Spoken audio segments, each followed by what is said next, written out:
Studios. This is NBC Montana Today. Good morning, Montana. I'm Jason Hurst. As you pour your coffee and make breakfast, let's get you ready to take on your Wednesday. Coming up over the next half hour, with President Trump's Make America Healthy Again effort, we are digging deeper into the mental health medications under review and speaking with local experts. Plus, in Helena, lawmakers are considering a bill strengthening Montana's laws on distracted driving, what the measure calls for, and a short-term rental lawsuit in Gallatin County that changes driving property owners to protect their rentals. Well, the time is at 6:30, and we are starting out with temperatures in the mid to low 30s, mostly dry roads being reported via the Department of Transportation. But of course, some of those shaded areas and even some of the wet spots left over from yesterday may start to ice up this morning as temperatures hang right around the freezing mark. 33 Missoula, Bozeman, Kalispell, we're at 34. Live look at radar. Nothing going on for us. High pressure is going to keep us high and dry as we move through the next couple of days. We've got sunshine in the forecast. Temperatures above normal for this time of year. We'll be at 43 at 2 p.m. But I know you've been watching that 3-day forecast on the right-hand side of your screen. Missoula, 47. That's our high temperature today. We're going to be in the low 50s for the weekend. For Bozeman, 3-day forecast. Enjoy the sunshine. Make sure you've got some sunglasses handy. You'll need them this afternoon. 41 with sunny skies at 2 p.m. Drive home looking pretty good. Now, as we head into the weekend, we've got a weak disturbance moving in. I'll tell you how that could impact some of your travel plans in about 10 minutes. We begin by following up on President Donald Trump's Make America Healthy Again Commission. NBC Montana's Jacob Owens dives into how the commission is looking to review several mental health medications and what it can mean going forward. Mood stabilizers, antipsychotics, and selective serotonin uptake inhibitors, also known as SSRIs. These are just a few of the medications the federal government plans to assess under a push to, quote, make America healthy again. If you know at least 4 people, you probably know somebody who has had anxiety or depression at some point. And therefore, many of them, if they sought treatment, were likely on an SSRI at some point in time. SSRIs treat conditions like depression and anxiety through increasing the serotonin available to cell receptors. Examples of these medications include brand names Prozac, Zoloft, and Lexapro. The executive order forming the Make America Healthy Again Commission is asking to, quote, assess the prevalence of and threat posed by prescribing such medications. The SSRI fear is much ado about nothing, really. It's just about proper screening.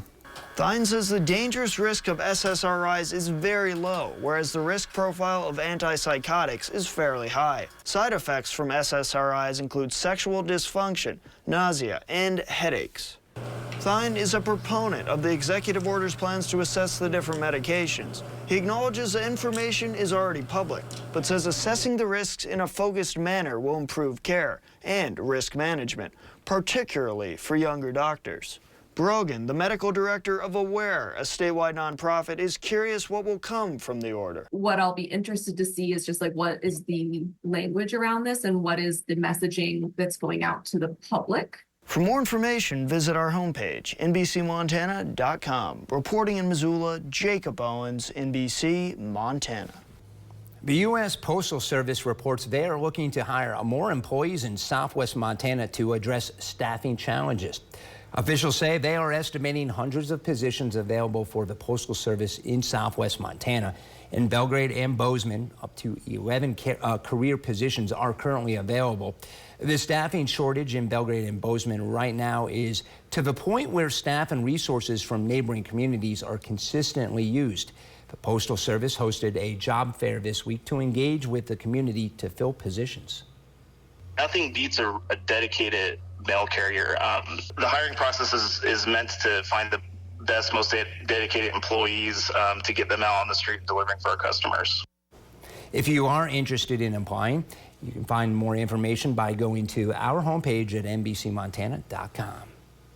New signs are posted at Missoula's Jacobs Island Dog Park, warning dog owners to keep dogs leashed by the Clark Fork River. Missoula Parks and Recreation posted the signs this week after missing 33-year-old Danette Ehrlich and her dog Bambo are believed to have drowned in the Clark Fork River. The Missoula Police Department put out a press release Sunday saying Dana likely drowned, and as of Monday night, the police say there is no evidence that her dog Bamba exited the river. Missoula Parks and Recreation tells NBC Montana permanent signage will arrive soon. Montana is known as having some of the most lenient distracted driving laws in the country.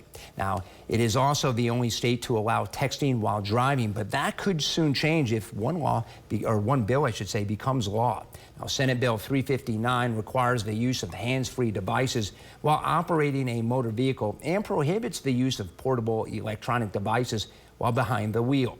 Violations would lead to fines that increase with each offense and lead to traffic violation points toward a license suspension. The bill is known as Chloe's Law in honor of Chloe Worrell, who was killed by a distracted driver back in 2021.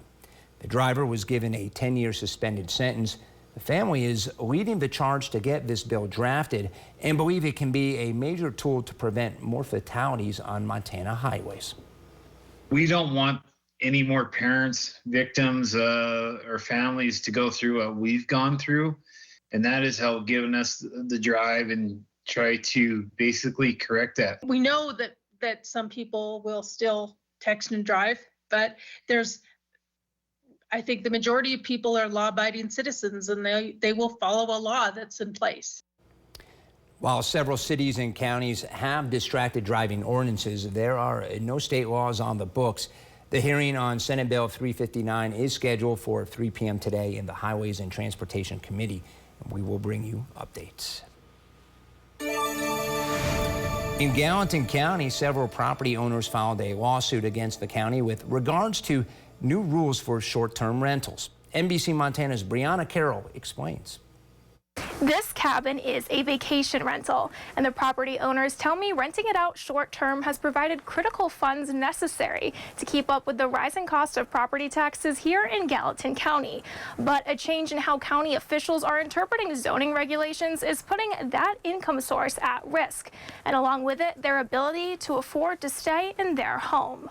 This was our dream as a family, and now it just feels like they're trying to take it away from us, and we've tried to follow the rules, and they've changed the rules. Cindy Morrison and her family built their dream home from the ground up. She says renting out the guest cabin was always part of the plan to make that dream a reality, and it's something she has done since first clearing it with county officials back in 2018. But in July, Morrison was served a cease and desist, demanding she stop renting her cabin out to guests. We need the income. It's not just this luxury that we make a little bit of extra money, it's a necessity. That's why Morrison joined forces with other local property owners to file a lawsuit against Gallatin County this month. Plaintiffs allege that the county's sudden move to restrict short-term rentals is unconstitutional, as the change in interpretation was made without seeking zone text amendments, bypassing due process through hearings, notices, and public comment periods. What the county is doing is just such an egregious violation of our property rights that we didn't really feel like we had any choice but to bring suit against the county. Blaine Conkle and his sister Allison own Mountain Home Montana Vacation Rentals, a company that has managed properties in Gallatin County for over 20 years without issue. Last year, they managed 37 rentals in the county, but since local operators received violation notices, that number has fallen to 26. Plaintiffs are asking for a preliminary injunction to prevent the enforcement of new short-term rental restrictions while the lawsuit proceeds. Representatives with Gallatin County declined to comment on the matter. Reporting in Bozeman, Brianna Carroll, NBC Montana. And we now visit with Chief Meteorologist Brooke Foster, who is standing by. Brooke, I'm tired of being inside. The last week or two, right, it was cold. I want to be outdoors. Today might be my day, and maybe tomorrow too, right? Right, today, tomorrow, and then Saturday and Sunday for that matter. Forecast looks good if you have any outdoor plans. Sending the kids out the door to the bus stop. Remind them that some of those wet spots from yesterday may have had a chance to refreeze overnight, so there could be some patchy areas of ice out there. 6:39, live look right now, Kalispell and Missoula. Starting out with some cloud cover, but we're going to see some sunshine as we make our way throughout the day. Temperature 34 at around 7 a.m., so maybe a light jacket's needed. This afternoon, 3 o'clock hour, stepping off the bus, 44. For Missoula, pretty similar forecast, 33 this morning, so cool to start. But once we get into the afternoon at around 3 p.m., we'll be sitting at 46 degrees, tracking a high today in Missoula right around 47. So above normal. That's going to be our trend through the weekend, but we do have a drop in temperatures by early next week. We'll have a look at your 10-day forecast coming up in the morning sprint. Could a bird flu vaccine bring egg prices down? I'm Jeff Harris in Washington. Coming up, in theory, the answer is yes, but experts say it's not that simple. We explain what's standing in the way. Well, as Columbia Falls recently got its housing study draft back, what do the numbers tell us? And this is a live look from our Hellgate Plumbing weather camera above TV Mountain at Snowbowl. Chief Meteorologist Brooke Foster has your day planner right after the break.